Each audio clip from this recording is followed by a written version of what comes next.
canal. O mensageiro não é importante, mas sua curtida é. Curta, inscreva-se e compartilhe cultura. Deixe livros que gostaria de ouvir nos comentários. Obrigado pela preferência. A Segunda Vida, Machado de Assis. Monsenhor Caldas interrompeu a narração do desconhecido. Dá licença. É só um instante. Levantou-se, foi ao interior da casa, chamou o preto velho que o servia, e disse-lhe em voz baixa: João, vai ali à estação de Urbanos, fala da minha parte ao comandante, e pede-lhe que venha cá com 1 ou 2 homens, para livrar-me de um sujeito doido. Anda, vai depressa. E, voltando à sala, pronto, disse ele, podemos continuar. Como ia dizendo a Vossa Reverendíssima, morri no dia 20 de março de 1860, às 5h43 da manhã. Tinha então 68 anos de idade. Minha alma voou pelo espaço, até perder a terra de vista, deixando muito abaixo a lua, as estrelas e o sol. Penetrou finalmente num espaço em que não havia mais nada, e era clareado tão somente por uma luz difusa. Continuei a subir, e comecei a ver um pontinho mais luminoso ao longe, muito longe. O ponto cresceu, fez-se sol. Fui por ali dentro, sem arder, porque as almas são incombustíveis. A sua pegou fogo alguma vez? Não, senhor. São incombustíveis. Fui subindo, subindo, na distância de 40.000 léguas, ouvi uma deliciosa música, e logo que cheguei a 5.000 léguas, desceu um enxame de almas, que me levaram num palanquim feito de éter e plumas. Entrei daí a pouco no novo Sol, que é o planeta dos virtuosos da Terra. Não sou poeta, monsenhor, não ouso descrever-lhe as magnificências daquela estância divina. Poeta que fosse, não poderia, usando a linguagem humana, transmitir-lhe a emoção da grandeza, do deslumbramento, da felicidade, os êxtases, as melodias, os arrojos de luz e cores, uma coisa indefinível e incompreensível. Só vendo. Lá dentro é que soube que completava mais 1 milheiro de almas, tal era o motivo das festas extraordinárias que me fizeram, e que duraram 2 séculos, ou, pelas nossas contas, 48 horas. Afinal, concluídas as festas, convidaram-me a tornar à terra para cumprir uma vida nova. Era o privilégio de cada alma que completava 1 milheiro. Respondi agradecendo e recusando, mas não havia recusar. Era uma lei eterna. A única liberdade que me deram foi a escolha do veículo. Podia nascer príncipe ou condutor de ônibus. Que fazer? Que faria Vossa Reverendíssima no meu lugar? Não posso saber. Depende. Tem razão. Depende das circunstâncias. Mas imagine que as minhas eram tais que não me davam gosto a tornar cá. Fui vítima da inexperiência, monsenhor. Tive uma velhice ruim, por essa razão. Então lembrou-me que sempre ouvira dizer a meu pai e outras pessoas mais velhas, quando viam algum rapaz, quem me dera aquela idade, sabendo o que sei hoje. Lembrou-me isto, e declarei que me era indiferente nascer mendigo ou potentado, com a condição de nascer experiente. Não imagino o riso universal com o que me ouviram. Jó, que ali preside a província dos pacientes, disse-me que um tal desejo era disparate, mas eu teimei e venci. Daí a pouco escorreguei no espaço, gastei 9 meses a atravessá-lo até cair nos braços de uma ama de leite, e chamei-me José Maria. Vossa Reverendíssima é Romualdo, não? Sim, senhor, Romualdo de Souza Caldas. Será parente do padre Souza Caldas? Não, senhor. Bom poeta o padre Caldas. Poesia é um dom, eu nunca pude compor uma décima. Mas, vamos ao que importa. Conto-lhe primeiro o que me sucedeu, depois lhe direi o que desejo de Vossa Reverendíssima. Entretanto, se me permitisse ir fumando. Monsenhor Caldas fez um gesto de assentimento, sem perder de vista a bengala que José Maria conservava atravessada sobre as pernas. Este preparou vagarosamente um cigarro. Era um homem de 30 e poucos anos, pálido, com um olhar ora mole e apagado, ora inquieto e centelhante. Apareceu ali, tinha o padre acabado de almoçar, e pediu-lhe uma entrevista para negócio grave e urgente. Monsenhor fê-lo entrar e sentar-se e, no fim de 10 minutos, viu que estava com um lunático. Perdoava-lhe a incoerência das ideias ou o assombroso das invenções, pode ser até que lhe servissem de estudo.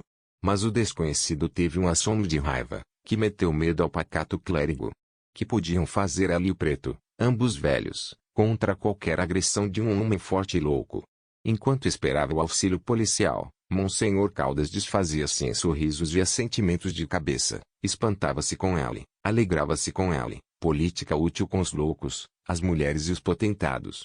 José Maria acendeu finalmente o cigarro, e continuou. Renasci em 5 de janeiro de 1861. Não lhe digo nada da nova meninice, porque aí a experiência teve só uma forma instintiva. Mamava pouco, chorava o menos que podia para não apanhar pancada. Comecei a andar tarde, por medo de cair, e daí me ficou uma tal ou qual fraqueza nas pernas. Correr e rolar, trepar nas árvores, saltar paredões, trocar murros, coisas tão úteis, nada disso fiz, por medo de contusão e sangue. Para falar com franqueza, tive uma infância aborrecida, e a escola não o foi menos. Chamavam-me tolo e moleirão. Realmente, eu vivia fugindo de tudo. Creia que durante esse tempo não escorreguei, mas também não corria nunca. Palavra, foi um tempo de aborrecimento, e, comparando as cabeças quebradas de outro tempo com o tédio de hoje, antes as cabeças quebradas. Cresci, fiz-me rapaz, entrei no período dos amores. Não se assuste, serei casto, como a primeira ceia. Vossa Reverendíssima sabe o que é uma ceia de rapazes e mulheres. Como quer que saiba. Tinha 19 anos, continuou José Maria, e não imagine o espanto dos meus amigos, quando me declarei pronto a ir a uma tal ceia. Ninguém esperava tal coisa de um rapaz tão cauteloso, que fugia de tudo, dos sonos atrasados, dos sonos excessivos, de andar sozinho a horas mortas, que vivia, por assim dizer, às apalpadelas. Fui à ceia, era no Jardim Botânico, obra esplêndida. Comidas, vinhos, luzes, flores, alegria dos rapazes, os olhos das damas, e, por cima de tudo, um apetite de 20 anos. Há de crer que não comi nada. A lembrança de 3 indigestões apanhadas 40 anos antes, na primeira vida, fez-me recuar. Menti dizendo que estava indisposto. Uma das damas veio sentar-se à minha direita, para curar-me, outra levantou-se também, e veio para a minha esquerda, com o mesmo fim. Você cura de um lado, eu curo do outro, disseram elas. Eram lépidas, frescas, astuciosas, e tinham fama de devorar o coração e a vida dos rapazes. Confesso-lhe que fiquei com medo e retraí-me. Elas fizeram tudo, mas em vão. Vim de lá de manhã, apaixonado por ambas, sem nenhuma delas, e caindo de fome. Que lhe parece? Concluiu José Maria pondo as mãos nos joelhos, e arqueando os braços para fora. Com efeito, não lhe digo mais nada, Vossa Reverendíssima adivinhará o resto. A minha segunda vida é assim uma mocidade expansiva e impetuosa, enfreada por uma experiência virtual e tradicional. Vivo como Eurico, atado ao próprio cadáver. Não, a comparação não é boa. Como lhe parece que vivo? Sou pouco imaginoso. Suponho que vive assim como um pássaro, batendo as asas e amarrado pelos pés, justamente. Pouco imaginoso? Achou a fórmula, é isso mesmo. Um pássaro, um grande pássaro, batendo as asas, assim. José Maria ergueu-se, agitando os braços, à maneira de asas.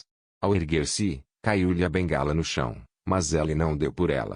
Continuou a agitar os braços, em pé, defronte do padre, e a dizer que era isso mesmo, um pássaro, um grande pássaro.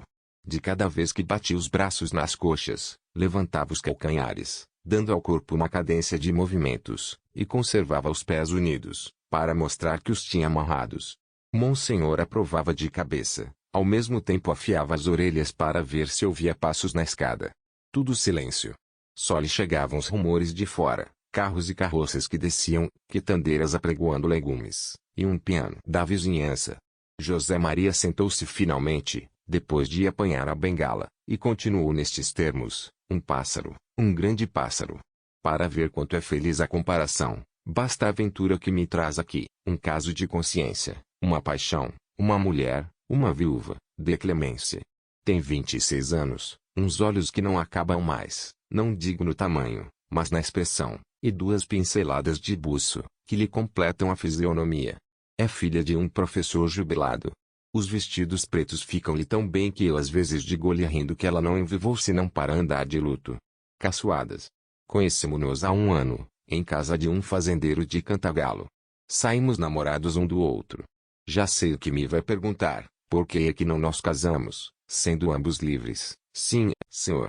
Mas, homem de Deus, é essa justamente a matéria da minha aventura. Somos livres, gostamos um do outro e não nos casamos. Tal é a situação tenebrosa que venho expor a Vossa Reverendíssima, e que a sua teologia ou o que quer que seja, explicará, se puder. Voltamos para a corte namorados. Clemência morava com o velho pai, e um irmão empregado no comércio. Relacionei-me com ambos, e comecei a frequentar a casa, em mata-cavalos. Olhos, apertos de mão, palavras soltas, outras ligadas, uma frase, duas frases, e estávamos amados e confessados. Uma noite, no patamar da escada, trocamos o primeiro beijo. Perdoe estas coisas, monsenhor, faça de conta que me está ouvindo de confissão. Nem eu lhe digo isto senão para acrescentar que saí dali tonto, desvairado, com a imagem de Clemência na cabeça e o sabor do beijo na boca. Errei cerca de 2 horas, planeando uma vida única. Determinei pedir-lhe a mão no fim da semana, e casar daí 1 mês. Cheguei às derradeiras minúcias, cheguei a redigir e ornar de cabeça as cartas de participação. Entrei em casa depois de meia-noite, e toda essa fantasmagoria voou, como as mutações à vista nas antigas peças de teatro. Veja se adivinha como. Não alcanço, considerei, no momento de despir o colete, que o amor podia acabar depressa, tem-se visto algumas vezes. Ao descalçar as botas, lembrou-me coisa pior, podia ficar o fastio. Concluí a toalete de dormir, acendi um cigarro, e, reclinado no canapé, pensei que o costume, a convivência, podia salvar tudo, mas, logo depois adverti que as duas índoles podiam ser incompatíveis, e que fazer com duas índoles incompatíveis e inseparáveis. Mas, enfim, dei de barato tudo isso, porque a paixão era grande, violenta, considerei-me casado, com uma linda criancinha. 1, 2, 6, 8, podiam vir 8, podiam vir 10, algumas aleijadas. Também podia vir uma crise, 2 crises, falta de dinheiro, penúria, doenças, podia vir alguma dessas afeições espúrias que perturbam a paz doméstica. Considerei tudo e concluí que o melhor era não casar. O que não lhe posso contar é o meu desespero, faltam-me expressões para lhe pintar o que padeci nessa noite. Deixa-me fumar outro cigarro. Não esperou resposta, fez o cigarro, e acendeu. Monsenhor não podia deixar de admirar-lhe a bela cabeça, no meio do desalinho próprio do estado. Ao mesmo tempo notou que ela falava em termos polidos, e, que apesar dos rompantes mórbidos, tinha maneiras. Quem diabo podia ser esse homem? José Maria continuou a história, dizendo que deixou de ir à casa de Clemência, durante 6 dias, mas não resistiu às cartas e às lágrimas. No fim de uma semana correu para lá, e confessou-lhe tudo, tudo. Ela ouviu com muito interesse, e quis saber o que era preciso para acabar com tantas cismas, que prova de amor queria que ela lhe desse. A resposta de José Maria foi uma pergunta. Está disposta a fazer-me um grande sacrifício? Disse-lhe eu. Clemência jurou que sim. Pois bem, rompa com tudo, família e sociedade, venha morar comigo, casamo-nos depois desse noviciado. Compreendo que vossa reverendíssima arregale os olhos. Os dela encheram-se de lágrimas, mas, apesar de humilhada, aceitou tudo. Vamos, confesse que sou um monstro. Não, senhor, como não? Sou um monstro. Clemência veio para minha casa, e não imagina as festas com que a recebi. Deixo tudo, disse-me ela, você é para mim o universo. Eu beijei-lhe os pés, beijei-lhe os tacões dos sapatos. Não imagina o meu contentamento. No dia seguinte, recebi uma carta tarjada de preto. Era a notícia da morte de um tio meu, em Santana do Livramento, deixando-me 20.000 contos. Fiquei fulminado.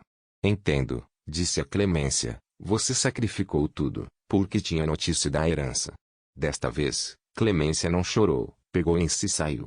Fui atrás dela, envergonhado, pedi-lhe perdão, ela resistiu. 1 dia, 2 dias, 3 dias, foi tudo vão. Clemência não cedia nada, não falava sequer.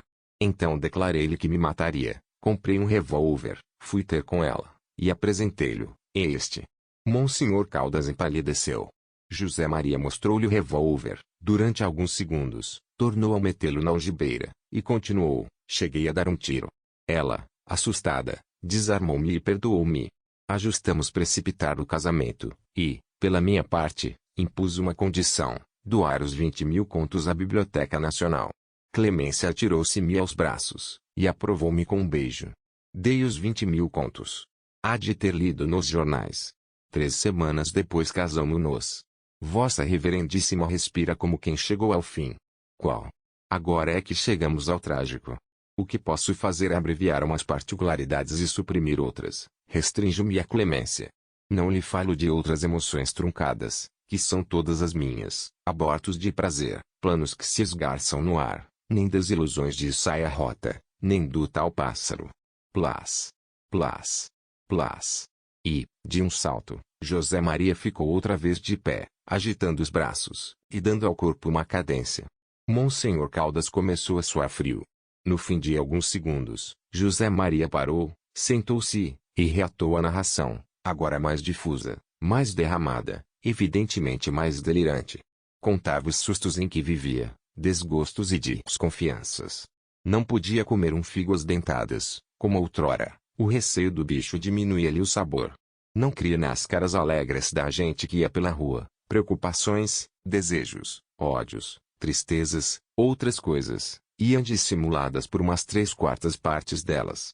Vivia a temer um filho cego ou surdo-mudo, ou tuberculoso, ou assassino, etc. Não conseguia dar o jantar que não ficasse triste logo depois da sopa, pela ideia de que uma palavra sua, um gesto da mulher, qualquer falta de serviço podia sugerir o epigrama digestivo, na rua, debaixo de um lampião.